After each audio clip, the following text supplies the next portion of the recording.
Welcome back.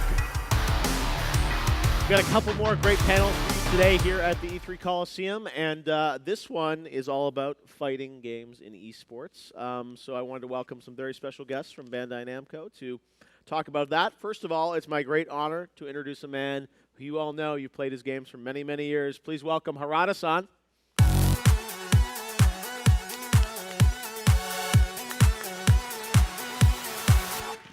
Good to see you again, Harada-san. Thank you. And now I also wanted to introduce Michael Murray.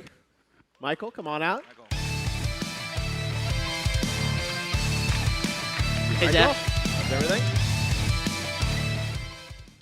All right, and next, let's bring out Mark Religioso and Cesar Solorio.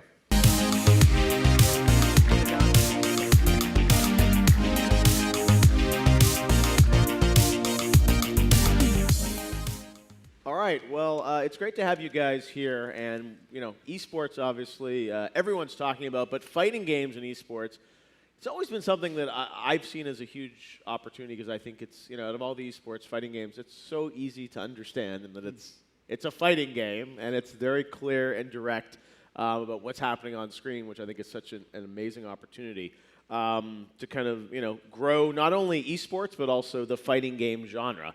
And Harada-san, obviously, you know, you've been involved in the genre for quite some time. So I wanted to ask you guys about why do you think, that's my perspective, but why do you think fighting games have worked so well for esports? Starting with you, Harada. そうですね。質問大丈夫だった？いや、大丈夫。なんで相性がいいのかという話。まあ一つはやっぱりね、さっきもジェフも言ったと思うんですけど、特に e スポーツってキーワードが出る前からファイティングゲームっていうのはずっとトーナメントみたいなものがね、アメリカのゲームセンターでも日本でもそうですけど、ずっとそういうトーナメントシーンっていうのはあり続けてて、まあ、その理由はもう見てる人もやってる人もやらない人も誰でもまあやっぱりシンプルに分かりやすいっていうのがあったんで、それがもう今第三者がすごく入ってきて、第三者の経済ですねがいっぱい入ってきてすごい盛り上がるようになったっていうのが、まあ、一番の e スポーツと呼ばれる原因なんですけど、もともとはもともとそう競う要素としては、まあ、非常に盛り上がりやすいゲームだったっていうのがシンプルな答えだと思いますね。You got that, Jeff? No, that's why we need it. So I'll help out today with translation. I'm actually a producer on the title. So Harada was basically just mentioning about how the structure of the game lends itself well to esports inherently, because before esports was this keyword or something that so many people were involved with, we had our own tournaments for fighting games in general, where people would get together with common interest and be fighting each other without sponsors or teams or any this kind of thing. And the genre itself is just, as you said, lends itself well because, like boxing or any of the other fighting sports, it's easy to tell the tide of the match, who's winning, how the match is kind of playing out. So these elements really, I think, are why fighting games lend themselves well to esports. Do you guys think that fighting games, has esports helped fighting games grow, do you think? Kind of out of the, you know, I mean, fighting games have always been sort of mainstream to some degree, but do you think it's helped expand the genre? Yeah, I definitely think, you know, fighting games is like the OG of esports, right? Yeah. So if you were born in the 90s, you know, you played in arcade. You know, although it was in a grand stage, but there was always a king of the arcade. So it lends itself really well, right? Yeah, I definitely agree. I mean, people would show up, go to arcades, and they would compete there. That was their stage. Yeah. And at times you would place your quarter, I'm next, and you know, it would be kind of like King of the Hill. You win, you stay on until somebody beats you, and then that person stays on until somebody beats him. So, yeah. When you're designing a fighting game now, Harada, how much does esports factor into the design of what you're thinking about for the, you know, the levels and the stages and the characters and the moves? そうですね。まあおそらくさっき言った一番シンプルなところはもうライフバーがああいうふうに見えてて、しかもキャラクターが2体こうね横並びで分かりやすいっていうのが一番大きいんですけど、最近は e スポーツのキーワード出る前にちょっとストリーミングがすごく流行ったので、見てる人ですよね。第三者が見てまあ、今までやってる人向けだったんですけど、見てる人がどこを盛り上がっていいのか、もしくはどう盛り上がるのかってことを意識したフューチャーを結構入れてるんです。例えば鉄拳だとお互いの体力が少なくて KO 寸前にすごいスーパースローっていうのがリアルタイムに起きる。で必ずそこでみんなどっちが当たるんだってとこで盛り上がるんで、まあ、そういうちょっと見てる人を意識したフィーチャーが今結構格闘ゲームに入り始めたので、そこは一つ大きなキーに、まあ、今後もなっていくというふうに思ってます。So before esports became this popular thing, we have to touch briefly on streaming as a platform because that kind of lent to the growth of esports. So for our titles, when like he just mentioned that you have two characters, one facing each other side by side. You have the life gauges that it's easy to tell how the match is going. But on top of that, for people watching a stream or watching a tournament in person, it's kind of hard to tell the fine nuances of the battle that's taking place. So with that in mind, we designed various elements. For example, one in Tekken that we're quite proud of is the super slow motion that occurs. When the one player's life gauge is depleted to a certain amount, they're enraged. And if they're about to be knocked out, then sometimes the game will actually slow down and you'll see a super slow motion where the two fighters on screen are trading blows. And this kind of enhances the experience and makes it more exciting as a viewing experience. You know, the future I think is really interesting for what's going to happen with sort of, you know, not only fighting games but esports and the merger of those two. And we've seen, you know, a lot of games now.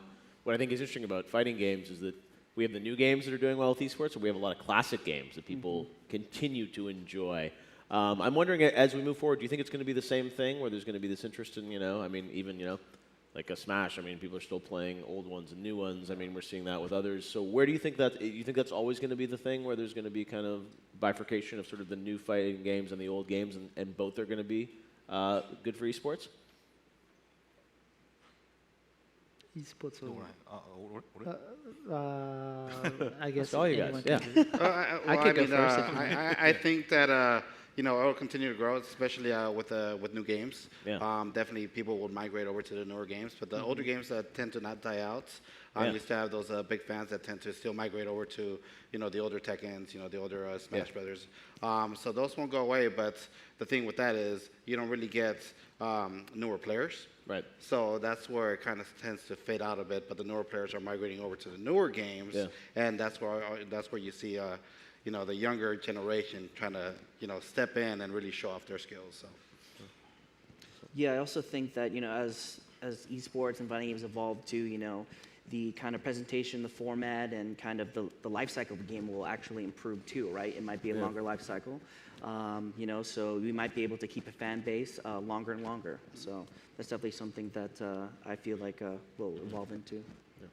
You know, the other opportunity I think with a lot of these esports games and fighting games is allowing the viewers to be participants sort of in the experience. And, you know, right now, obviously, with like, you know, one-on-one battles, there's that. But then when you think of, you know, environmental elements and you know, the spectating mode, do you think there's going to be a lot where sort of the viewer can become sort of a participant inside of the game in some way to help out their sort of, you know, their favorite fighter or get more involved or trigger things in the environment? I mean, do you think is there an opportunity there, or does that sort of, you know, kind of go against the idea of pure skill going head to head and eliminate that? I'm curious, Harada, if you think of those types of things. これ原さんへの質問。インスペクトモードとか入ってくるかってそういうところ。まあ、スペクテーターもそうなんですけど、そのさらに、先に行って行った時の必要になってくるようなモードですね。例えばマークが戦ってたらマークの普段見てる人たちが何かの形で参加できて応援するとか、背景をなんか影響するとかそういうような何かがゲーム仕様の話だと思う。もちろんジェフの言う通りでそのゲームの中で必要となってくる要素っていうのは、さっき言ったようにいろいろ考えられると思うんですよ。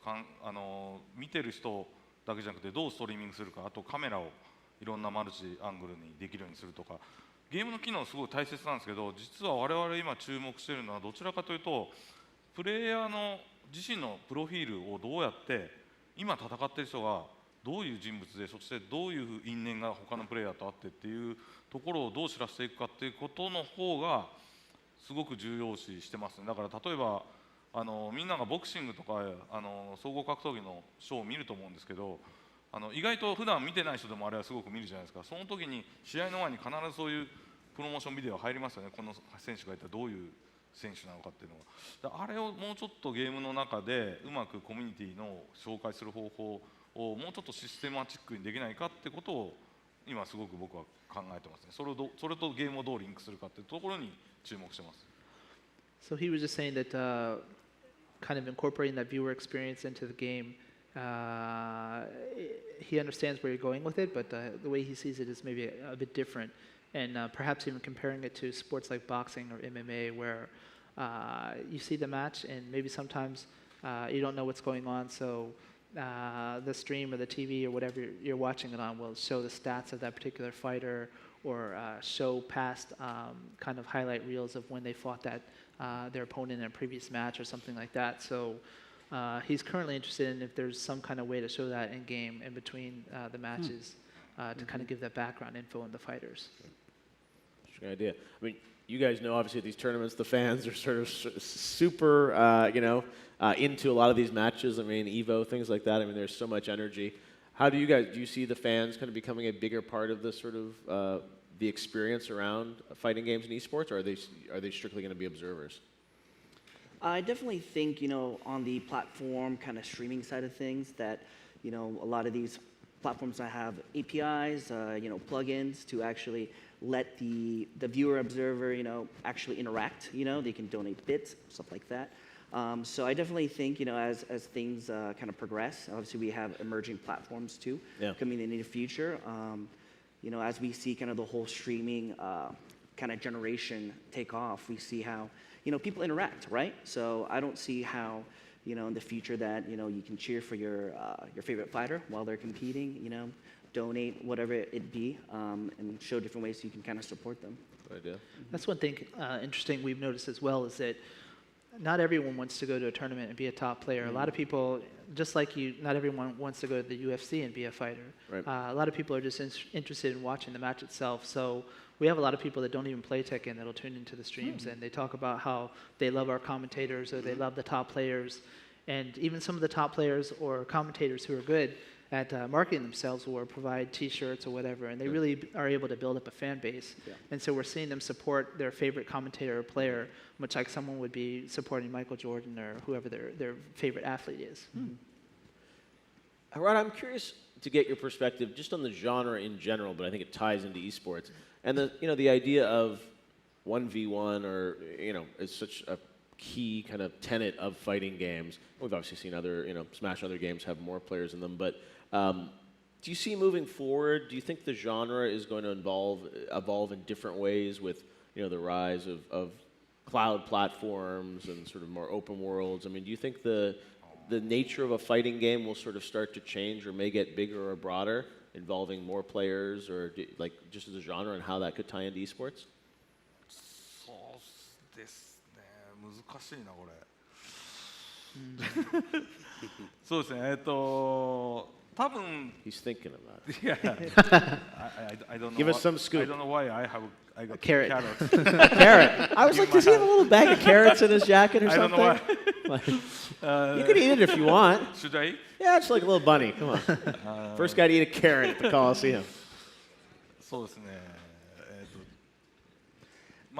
多分ゲームの根源的な面白さ、例えば FPS がやっぱりエイミングして打つっていうところだったりとか、そういうもの自体の根本的な面白さっていうのは求められているものは変わらないと思うので、多分ファイティングゲームジャンル自身はやっぱり何らか今のコアな面白さっていうメカニックはあんまり変わらないと思うんですよ。そこの奥深さみたいなのはどんどんこう上がっていくと、ディープにはどんどんなっていく部分はあると思うんですけど、やっぱり今それよりもマッチングとか、例えば格闘ゲーム別に面白い上手い人同士のものじゃないので、例えばあまり上手くない人同士でも同じレベルの人と戦えればそれはとても楽しい。でこれがもうちょっとクラウドになってくると、プレイヤープロフィールとか含めてAI と一緒になった時に初めてとてもいいマッチングの今までにないような本当に自分と同じぐらいのレベルでこう成長していけるライバル、もしくはひょっとしたらそれが人なのか AI なのか分かんないレベルで競えることができたら、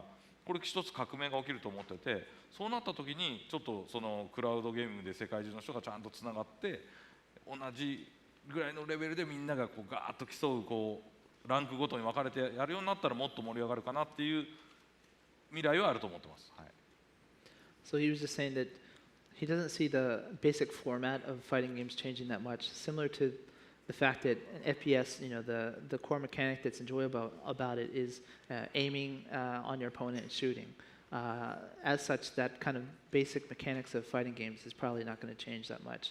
But there are ways to enhance the experience with new technology. For example, in cloud gaming, or even if you pair it with AI, something like that. Everyone knows that a fighting game is probably the most enjoyable when you're playing an opponent of a similar level. And so if technology is further improved, that you would have all these different parameters in the background that would be used to match you against a more suitable opponent. Or maybe it even gets to the point where you don't even know if your opponent is a human or an AI, just because it's done so well and provides such a tailored experience to you. That's pretty cool. Yeah, or AI that's based on a great player, right? Where they're kind of modeling like that player and be able to fight against this legendary player and track their moves, which would be pretty cool. Yeah. Is there much difference between the fighting game esports genre in Japan versus the West? I'm curious. Good question. Yeah, good question. もうこう全然違うんです。まず皆さん知ってるレベルだと、法律のレベルですよね。こっちだともちろんアメリカだと基本的には大きな賞金っていうのをいろんな形で提供するやり方がありますよね。日本だと結構その賞金を大きく出すっていう方法は、結構限られた方法しかできないっていう部分があります。まずこれ結構壁になってるって言われてるんですけど、実は一番大きいのはゲームに対する意識ですね。社会的地位って呼んでるんですけど、やっぱアメリカだと例えばゲーミングっていうのはとてもホビーとしてすごく認められてて、例えばヨーロッパなんか行くとよく僕も賞とかもらうんですけど、すごくこうカルチャーとして認められてる。で日本だとやっぱゲームがうまいとかゲームをする、ゲームの社会的地位自体がちょっと低いっていうのが実はいろんなものを阻んでる原因の一個になってるので、ここを上げていくっていうのは結構業界を上げて頑張らなきゃいけないなっていう課題になってますね。He was just mentioning that the laws in Japan are quite strict regarding prize money, etc. So it's kind of difficult to do it in the same manner that you do in the West, which is hampering the Japanese esports a little bit. But then also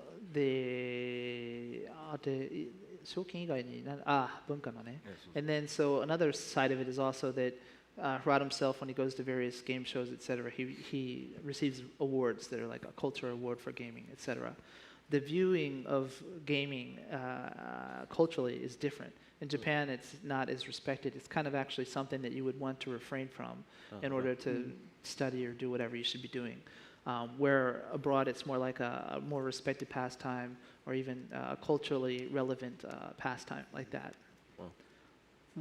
But also, I think, personally, in Japan, the arcades were alive for so much longer than the West that you still kind of had that tournament scene in the arcades, where in the West you had different venues in esports. So it kind of grew in a different manner until even more recently in Japan, there's a noticeable decline in arcades, and you also have Japanese players going abroad, and they want to kind of bring the same experience back to Japan. So they try to replicate it, but it's a lot harder in Japan to go out and rent a venue as one person rather than a corporation than it is in, for example, the US. So there's a lot of these kind of cultural differences that make it more difficult. To wrap up here, when you think of the sort of fighting game genre 5-10 years from now, and it's tied to esports a little bit, but it's just the genre in general, Harada. I'm very fascinated. I'm sure you're not going to tell us much about what you're working on, but at least tease us maybe about sort of where you see the genre going in the future and how much esports will be a part of how you're thinking about future installments of the Bandai-Namco fighting game series. そうですね。そうですね。e スポーツっていうところに関して言うと、もう成長するしかないってぐらい本当に他の業界の人がたくさん今入ってきてくれてるので、もうこれは一緒に盛り上げていくしかないって僕らが思えるぐらい、多分成長はこの5年10年と続けるっていうふうにはもう信じてます。ただやっぱりそれ以上にゲーマーコミュニティ自体ですね、やっぱりゲームを楽しむ人っていうのを増やさない限りトーナメントに参加する人も e スポーツっていうところに向く人もやっぱ増えないっていうのは僕ら今まで実感してきているので、やっぱりその e スポーツってキーワードにあまり引っ張られすぎないようにやっぱり鉄拳はちゃんと、ね、ストーリーモードとかもしっかり入れていくし、一人でプレイする人でも、特にトーナメントに足を運ばない人でも画面の中で全てが楽しめるっていうこと自体エンターテインメントのデジタルエンターテインメントとしての基礎っていうのは常に抑えようと、むしろそちらの方とのバランスを今一生懸命どうしていくべきかってことを考えてますね。その開発の注力するところっていう意味で言うと。So he was just mentioning that he sees esports continuing to increase in speed of how it develops over the next 5 to 10 years, just because we've seen a lot of outside parties that have shown interest in esports and gaming, and working together makes many more things possible. The more relevant problem is perhaps to increase the gaming population as a whole, whether that's through implementing story modes or some of these features where it might not directly be related to esports, just so that we have a lot more people enjoying our game, and obviously you're going to see a portion of those kind of migrate to the esports scene. Yeah. What would you guys like to see Harada do? Wait, like in terms of fighting games, like where would you guys like to see the genre go? That's a tough question. I think, obviously, as we move on, I think, character design is like one thing I think that's, very important to a lot of people. Obviously, in fighting games, we're rich and we have like sometimes over 30 characters in the game. Yeah. So each of the like top fighting games right now have a list of kind of iconic characters that have been in each game. I'm excited to see what kind of designs and everything we can produce, as well as other publishers and developers too. But yeah. That's one special thing about fighting games. Like, you can really resonate yourself with one character. It might be the design, it could be the personality, the backstory you apply to it. Yeah. But there's someone for everyone, and the game is balanced, so it's an equal playing field. So you can really pick whatever you choose and whatever you want to be. Yeah, continued growth. I want to see definitely just continued growth from the community. Just keep embracing these fighting games. Seeing even those that don't really play, like I always give an example is my mom growing up, she's old school, always telling me not to play as many video games, put those down, do something else. But now she actually watches these tournaments with me because she's so into it, because it's so easy to just watch because you know what's going on, 1 versus 1. Yeah. But just growing the community, even embracing it from an outsider, somebody, on the outside looking in. But yeah, just that continued growth is what I'm excited to continue seeing. Awesome. All right. What's next, Harada? なんだろうね。 Tekken Cross Street Fighter? maybe Tekken Cross Street Fighter. You said 2020 before, right? I think. まあ A long time ago? すごくいっぱい鉄拳に限らずファイティングゲーム僕らバンダイナムコはいっぱいプランを持っているので、もう発表するときはちゃんと皆さんに伝えていくので楽しみに待っててください。 Well, obviously, we have many things in the works that we can't really talk about today. When the time and place is right, obviously, you guys will all be the first to know. Very political. All right. ぜひね How is it? You can have your carrot now. VGA とかでね For example, VGA, perhaps, one of your other side 呼ん games. でくれたら発表し Okay, ます。 I don't know. If you We'll call see. us, maybe we'll prepare Yeah. something. Oh, okay. Well, we loved having you there a few years ago. So have your carrot. Yeah. Enjoy it. All right. Thanks, guys, very much. More E3 Coliseum coming right up. Stick around. The Simpsons are next.